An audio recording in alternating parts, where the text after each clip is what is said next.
السلام عليكم ورحمة الله وبركاته. الحمد لله رب العالمين. اللهم صل على سيدنا محمد وعلى آل سيدنا مولانا മുഹമ്മദ്. പ്രിയപ്പെട്ട സുഹൃത്തുക്കളെ, സത്യവിശ്വാസികൾ, എൻ്റെ ക്ലാസ്സുകൾ സശ്രദ്ധം കേൾക്കുന്ന നല്ലവരായ ശ്രോതാക്കൾ, അള്ളാഹുവിൻ്റെ ദീന് പരിശുദ്ധമാണ്, പവിത്രമാണ്, കാലികമാണ്, യുക്തിഭദ്രമാണ്, സാർവലൗകികമാണ്. എന്താ ഇങ്ങനെ പറയാൻ കാരണം?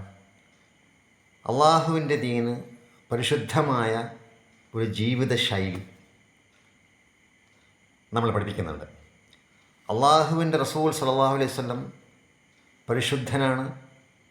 അതുപോലെ തന്നെ കംപ്ലീറ്റ് പേഴ്സണാലിറ്റി.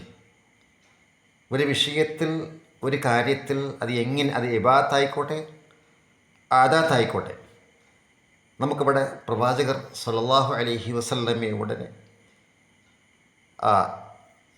ജീവിതത്തിൽ നിന്നിട്ടും പഠിക്കാൻ സാധിക്കുന്നത് ഒരു പ്രൊഫഷണലിസമാണ്.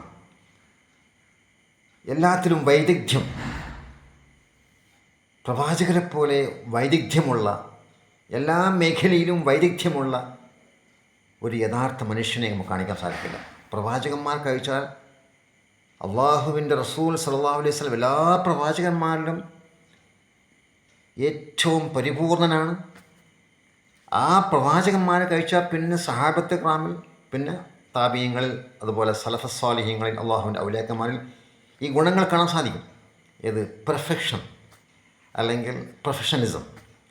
ദീൻ്റെ വിഷയത്തിലും അതുപോലെ ഭൗതികമായ വിഷയത്തിൽ നമ്മൾ ഒരു കാര്യം ചെയ്യുമ്പോൾ അത് പരിപൂർണമായ രൂപത്തിൽ ചെയ്യണമെന്നുള്ളത് ഇസ്ലാമിൻ്റെ നിർദ്ദേശമാണ്. ദീൻ്റെ വിഷയത്തിലാകുമ്പോൾ അവിടെ ഇഹ്സാനെന്നും, ഭൗതികമായ വിഷയത്തിലാണെങ്കിൽ അത് ഇഹ്തിറാഫ് അല്ലെങ്കിൽ ഇത്ഖാൻ എന്നും പറയും. ഇപ്പോൾ അല്ലാഹു സുബ്ഹാനഹു വ തആല ഏത് അമല് ചെയ്യുമ്പോഴും, ദീന് ബന്ധപ്പെട്ട അമല് ചെയ്യുമ്പോഴും അവിടെയൊക്കെ ഇഹ്സാൻ പാലിക്കണം എന്ന് പറയുന്നു. അതുപോലെ തന്നെ നിങ്ങൾ ഇഹ്സാനോട് പെരുമാറണം. അതുപോലെ തന്നെ നമ്മുടെ ഈമാനികമായ അവസ്ഥ അത് മുഹ്സിനായിരിക്കണം എന്ന് പറയുമ്പോൾ ഇഹ്സാൻ, അള്ളാഹു കാണുന്നു, അല്ലെങ്കിൽ അള്ളാഹു ഞാൻ കാണുന്നു, അല്ലെങ്കിൽ അള്ളാഹു എന്നെ കാണുന്നു എന്ന രൂപത്തിൽ ഒരു മൈൻഡ്ഫുൾനെസ് ഉണ്ടായിരിക്കണമെന്നാണ്. അപ്പോൾ എല്ലാ ഇബാദത്തുകളും, നമ്മുടെ ചെറിയ ഇബാദത്ത് മുതൽ, ഉളു മുതൽ, നമ്മുടെ ഏത് കാര്യം ചെയ്യുമ്പോഴും അത് പ്രവാചകർ സല്ലല്ലാഹു അലൈഹി വസല്ലം കാണിച്ചതുപോലെ ആകണം. അതാണ് ഇഹ്സാൻ. അതുപോലെ ഇന്നല്ലാഹ കതബ അൽ ഇഹ്സാൻ അലാ കുല്ലി ഷൈഇൻ. ഏത് വിഷയത്തിലും അല്ലാഹു സുബ്ഹാനഹു വ തആല, അള്ളാഹുവിന് നിർദ്ദേശമുണ്ടെന്ന് അത് ഇഹ്സാനോട് ചെയ്യണം, നല്ല ഭംഗിയായിട്ട് ചെയ്യണം എന്നാണ്. അതാണ് പ്രൊഫഷണലിസം അല്ലെങ്കിൽ മാസ്റ്റർ എന്ന് പറയുന്നത്. ആ വിഷയത്തിൽ അറുക്കുമ്പോഴും, നമ്മൾ ആഹാരത്തിന് വേണ്ടി അറുക്കുന്ന ആടുമാടുകൾ അത് അറുക്കുമ്പോഴും ഇസ്ലാം കാണിച്ച സ്വഭാവത്തിലായിരിക്കണം. അത് ശാസ്ത്രീയമാണ്. അത് ഏറ്റവും വേദന കുറഞ്ഞ നിലക്ക് അറുക്കണം. അതുപോലെ ഇസ്ലാമിൻ്റെ പ്രതിക്രിയയിൽ റിറ്റാലിയേഷൻ ഉണ്ടല്ലോ, പ്രതിക്രിയ ഇസ്ലാമിൻ്റെ ഒരു ജുഡീഷ്യൽ സിസ്റ്റമിൽ കൊല്ലാൻ ചിലപ്പോൾ ഉണ്ടാവും. കൊന്ന ആളെ ചിലപ്പോൾ കൊല്ലേണ്ടി വരുമല്ലോ ഇസ്ലാമിക രാഷ്ട്രമുണ്ടാകുമ്പോൾ. അവിടെ ഹത്ത ഫിൽ ഖിത്ല, കൊല്ലുമ്പോഴും ഇഹ്സാൻ പാലിക്കണം. എങ്ങനെയും കൊല്ലാൻ പറ്റില്ല. അവിടെയും വേദന കുറഞ്ഞ ഏറ്റവും നല്ല ശാസ്ത്രീയമായ കൊല ഇസ്ലാം പഠിപ്പിക്കുന്നുണ്ട്. അങ്ങനെ ഓരോ വിഷയത്തിൽ മാത്രമല്ല, ഭൗതികമായ വിഷയത്തിൽ ഇന്നല്ലാഹ യുഹിബ്ബു അൽ അബ്ദ് അൽ മുഅ്മിൻ അൽ മുഹ്തരിഫ്. അള്ളാഹു ഇഷ്ടപ്പെടുന്നത് ഒരു മുഹ്തരിഫായിട്ടുള്ള, ഒരു എക്സ്പേർട്ട്, ഒരു പ്രൊഫഷണലായിട്ടുള്ള ഒരു മുഅ്മിനെയാണ്. അവൻ ചെയ്യുന്ന അവൻ്റെ മേഖല, ഏത് മേഖലയായിക്കോട്ടെ, കച്ചവടമായിക്കോട്ടെ, പണിയായിക്കോട്ടെ, പ്രൊഫഷനായിക്കോട്ടെ, അല്ലെങ്കിൽ ഉസ്താദായിക്കോട്ടെ, ഖതീബായിക്കോട്ടെ, അല്ലെങ്കിൽ സൈക്കോളജിസ്റ്റ് ആയിക്കോട്ടെ, ഡോക്ടർ ആയിക്കോട്ടെ, എഞ്ചിനീയർ, ഏത് മേഖലയായിക്കോട്ടെ, ആ മേഖലയിലേക്ക് എന്തെങ്കിലും അവൻ മുഅ്മിനാണെങ്കിൽ അവൻ ആ മേഖലയിൽ അവൻ്റെ പരിപൂർണമായിട്ടുള്ള അവൻ്റെ പൊട്ടൻഷ്യലിറ്റീസ്, അവൻ്റെ കഴിവുകൾ, കപ്പാബിലിറ്റീസ്, അവൻ്റെ ഫുൾ നോളേജ്, അവൻ്റെ ഫുൾ എക്സ്പേർട്ട്നെസ് ഉപയോഗപ്പെടുത്തിക്കൊണ്ടായിരിക്കണം അവൻ ജോലി ചെയ്യേണ്ടത്. ക്വാക്സ്, മുറിവൈദ്യന്മാരെ ഇസ്ലാം ഇഷ്ടപ്പെടുന്നില്ല. ഏത് കാര്യം കുറച്ച് പഠിച്ചവരെ ഇസ്ലാം ഇഷ്ടപ്പെടുന്നില്ല. ഒരു മേഖല അവൻ പഠിക്കുന്നെങ്കിൽ ഫുള്ളായി പഠിക്കണം, എന്നിട്ടാണ് ആ മേഖല ഇറങ്ങേണ്ടത്. എന്തുകൊണ്ട്? അവിടെ അവൻ എന്തായിരിക്കണം? മുഹ്തരിഫായിരിക്കണം, എക്സ്പേർട്ടായിരിക്കണം. അതുപോലെ ഇത് അമില അഹദുക്കും അമൽ ഫൽ യുത്ഖിൻഹു. അതുപോലെ ഇത്ഖാൻ ആയിരിക്കുന്നത് അത് പരിപൂർണമായ അർത്ഥത്തിൽ, അത് സൂക്ഷ്മമായ രൂപത്തിൽ ആ പണി ചെയ്തിരിക്കണം. ഒരു പണി എങ്ങനെയാണോ ചെയ്യേണ്ടത്, ഒരു മെക്കാനിക്കൽ വർക്ക്സ്, അല്ലെങ്കിൽ നമ്മുടെ കമ്പ്യൂട്ടർ മെക്കാനിസം, അല്ലെങ്കിൽ മൊബൈൽ മെക്കാനിസം, അല്ലെങ്കിൽ ഒരു ഹോസ്പിറ്റൽ ഡോക്ടർ, ഒരു സർജറി, ഒരു ഇഞ്ചക്ഷൻ, അല്ലെങ്കിൽ ഒരു എഞ്ചിനീയർ ജോലി, അല്ലെങ്കിൽ ഒരു സൈറ്റ് എഞ്ചിനീയർ, അല്ലെങ്കിൽ കമ്പ്യൂട്ടർ എഞ്ചിനീയർ, അല്ലെങ്കിൽ ഒരു ഉസ്താദ്, അല്ലെങ്കിൽ ഒരു അധ്യാപകൻ, ഏത് മേഖലയായിക്കോട്ടെ, ചെറുതോ വലുതോ മേഖലയായിക്കോട്ടെ, ആ മേഖലയിലേക്ക് എന്തായിരിക്കണം, അവൻ ജോലി ചെയ്യുമ്പോൾ ആ ജോലിയിൽ ഇത്ഖാൻ, അവിടെ മുത്ഖിനായിരിക്കണം, അത് പെർഫെക്റ്റായി ചെയ്യാൻ സാധിക്കണം. എന്തുകൊണ്ട്? അവിടെ ഉത്തരവാദിത്തമുണ്ട്, അവിടെ ട്രസ്റ്റ് വർത്തിയുണ്ട്.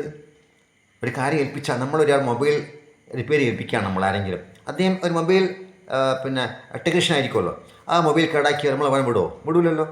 എന്തുകൊണ്ടാണ്? നമ്മൾ ഏൽപ്പിക്കൂല. അപ്പം നമ്മൾ ഏത് കാര്യം ഏൽപ്പിക്കുമ്പോഴും അവൻ അതിൽ എക്സ്പേർട്ടാണോ എന്ന് ചിന്തിക്കണം. നമ്മൾ ഏത് കാര്യം ചോദിക്കുമ്പോഴും ചോദിക്കുന്ന വ്യക്തി പാണ്ഡിത്യമുള്ളവനാണോ? അതാണല്ലോ ഫസ് അലു അഹ്ല ദിക്രി ഇൻ കുന്തും ലാ തഅലമൂൻ. ഏത് കാര്യം അറിയുന്നില്ലെങ്കിലും നമ്മൾ എന്ത് ചെയ്യണം? അറിയാത്ത കാര്യം അറിയുന്നവർ ചോദിക്കണമെന്നാണ്. അവിടെ എങ്ങനെയെങ്കിലുമല്ല, ശരിക്കും ഒരു കാര്യത്തിൽ പരിപൂർണമായിട്ടും പ്രീ ആൻഡ് കോൺസ് നോളേജുള്ള വ്യക്തിയോട് ചോദിക്കണം, ഒരു വിഷയം ബന്ധപ്പെട്ടാണെങ്കിൽ. ഇങ്ങനെ ഓരോ വിഷയത്തിലും എക്സ്പേർട്ട്നെസ്സും പ്രൊഫഷണലിസവും മാസ്റ്ററിയും ഉണ്ടായിരിക്കണം. അതാണ് മൊത്തത്തിൽ ഇസ്ലാം വിഭാവനം ചെയ്യുന്ന നമ്മുടെ ദീനി വിഷയവും, അതുപോലെ തന്നെ നമ്മുടെ ആദാത്ത് ബന്ധപ്പെട്ട നമ്മുടെ ഭൗതികമായ വിഷയത്തിൽ പോലും അള്ളാഹു അനുവദിച്ച കാര്യങ്ങൾ, നമ്മുടെ ജോലി, നമ്മുടെ ആഹാര വിഭവങ്ങൾ, നമ്മുടെ ജോലി ഉപാധികൾ, നമ്മുടെ ഏത് മേഖലകൾ, അവിടെയൊക്കെ ഇത് ഖുർആൻ സുന്നത്തിലും അതിന് എന്തുണ്ട്? ചില സൂചനകളുണ്ട്. ഖുർആനിൽ നമുക്ക് കാണാൻ സാധിക്കും ബിസിനസ് മാനേജ് ബന്ധപ്പെട്ട ആയത്തുകളൊക്കെ ഉണ്ട്. അല്ലെങ്കിൽ ഹദീസിൽ കാണാൻ സാധിക്കും ഹ്യൂമൻ എംപ്ലോയീസ് മാനേജ്മെൻറ്റ് ബന്ധപ്പെട്ട ഹദീസിൽ നമുക്ക് കാണാൻ സാധിക്കും. ഇപ്പോൾ ഖുർആനിൽ ഷുഐബ് നബി അലൈഹി സ്വലാം ബന്ധപ്പെട്ട ഒരു ചരിത്രത്തിൽ അവിടെ ഇന്ന ഖൈറ മനിസ്തഅജർതൽ ഖവിയ്യുൽ അമീൻ, ഷുഐബ് നബി അലൈഹി സ്വലാമിൻ്റെ മകൾ വീട്ടിലേക്ക് ഒരു ആട്ടിടയൻ ആവശ്യം വന്ന ഒരു സംഭവത്തിൽ അവിടെ ഇന്ന ഖൈറ മനിസ്തഅജർത, അള്ളാഹുവിൻ്റെ ഖുർആൻ അള്ളാഹു വിവരിക്കുകയാണ്. അവിടെ ഏറ്റവും നല്ലത് നിങ്ങൾ ജോലിക്ക് നമ്മൾ ഹയർ ചെയ്യേണ്ട ആരെയാണ്? അൽ ഖവി അൽ അമീൻ. ഖവി എന്ത്? ആ മേഖലയിൽ, ഏത് മേഖലയായിക്കോട്ടെ, ആ മേഖലയിൽ സ്ട്രെങ്ത് ഉള്ള, ആ മേഖലയിൽ കപ്പാബിലിറ്റി ഉള്ള, ആ മേഖലയിൽ ശരിക്കും പഠിച്ച വ്യക്തി. രണ്ടാമത്തത് അൽ അമീൻ, ട്രസ്റ്റ് വർത്തി. അപ്പോൾ ഇവിടെ ഹ്യൂമൻ റിസോഴ്സ് ബന്ധപ്പെട്ട വിഷയത്തിൽ ഇവിടെ രണ്ട് കാര്യം പറഞ്ഞു. അതുപോലെ പല കാര്യങ്ങളും ഖുർആനിലും സുന്നത്തിലും ആധുനിക ബിസിനസ് മാനേജ്മെൻറ്റ്, അതുപോലെ തന്നെ ആധുനിക മോഡേൺ ഹ്യൂമൻ റിസോഴ്സ് ബന്ധപ്പെട്ട വിഷയങ്ങളിലൊക്കെ ശരിക്കും ഖുർആനിലും സുന്നത്തിലും കൽപ്പനകളും നിർദ്ദേശങ്ങളും സൂചനകളുമുണ്ട്. ഇതൊക്കെ മനസ്സിലാക്കി അള്ളാഹു ദീൻ പരിശുദ്ധമാണ്, പവിത്രമാണ്, അതുമാത്രമല്ല സമ്പൂർണ്ണമാണ്. ഒരു മനുഷ്യന് എല്ലാ മേഖലയിലും അവൻ്റെ വ്യക്തിജീവിതം, അവൻ്റെ കുടുംബജീവിതം, അവൻ്റെ സാമൂഹിക ജീവിതം, രാഷ്ട്രീയ ജീവിതം, അവൻ്റെ വിദ്യാഭ്യാസ, കല, സാംസ്കാരിക മേഖല, അവൻ്റെ ശാസ്ത്രീയമായ, അവൻ ഏതൊക്കെ മേഖലയുണ്ട് അവിടെയൊക്കെ എന്തായിരിക്കണം? ഈ ഒരു ഇഹ്സാനും അതുപോലെ ഇഹ്തിറാഫ്. ഇഹ്സാൻ അത് ഭംഗിയായി ചെയ്യുക, അള്ളാഹു കാണുന്ന രൂപത്തിൽ ചെയ്യുക. രണ്ട്, ഇഹ്സാൻ അത് പരിപൂർണമായ അർത്ഥത്തിൽ ചെയ്യുക, അതിൽ എക്സ്പേർട്ടായിരിക്കുക, അത് പരിപൂർണമായ സ്വഭാവത്തിൽ അതിൻ്റെ സ്കില്ലോടുകൂടി ചെയ്യുക. ഇതാണ് ഇസ്ലാം വിഭാവനം ചെയ്യുന്ന നിയമങ്ങളെന്ന് മനസ്സിലാക്കുക. ഇൻഷാ അല്ലാഹ് കാര്യങ്ങളൊക്കെ മനസ്സിലാക്കി അത് ഉൾക്കൊണ്ടുകൊണ്ട് നമ്മളും നമ്മുടെ കുട്ടികളും ഇതൊക്കെ മനസ്സിലാക്കുന്ന സ്വഭാവത്തിൽ അവരെ പഠിപ്പിച്ചുകൊണ്ട് നമ്മൾ മുന്നേറണം. ഇൻഷാ അല്ലാഹ് അതിന് അല്ലാഹു സുബ്ഹാനഹു വ തആല തൗഫീഖ് നൽകുമാറാകട്ടെ. അസ്സലാമു അലൈക്കും വറഹ്മത്തുള്ളാഹി വബറകാതുഹു.